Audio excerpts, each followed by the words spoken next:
ټولو افغانانو ته اګه د امارت غړي دي اګه په امارت کې کار کوي په هر برخه کې یا دغه عام هیوادوال دي په دغه باندې د امارت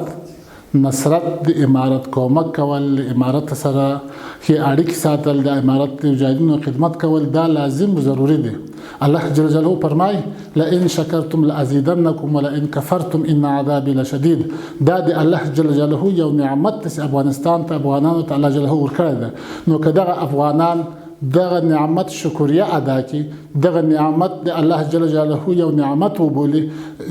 شکریه ادا کول دا مطلب نه دی چې شکر په خپل باندې وباسي بلکې په رښتینې طریقه سره دغه امارت مجاهدینو د مسؤلینو دغه امر اوامر منل لنواهي او چې کوم ځای مناکړي دغه چې ځان ساتل دغه به دغه نعمت شکریه وي نو الله جل جلاله په موږ تاسو باندې دغه نعمت چې الله جل جلاله راوړل دا بر باندې قائم او دائم سي او که خدای نه خواسته افغانان دغه نعمت کفران وکي دغه نعمت شکر نه کې ادا نو بیا الله جل جلاله فرمایي ان عذابي لشديد دما عذاب ډېر سخت الله جل جلاله د متاسي ټول افغانان جنل دغه الله جل جلاله عذاب شخه وساتي نو کله امارت کې کوم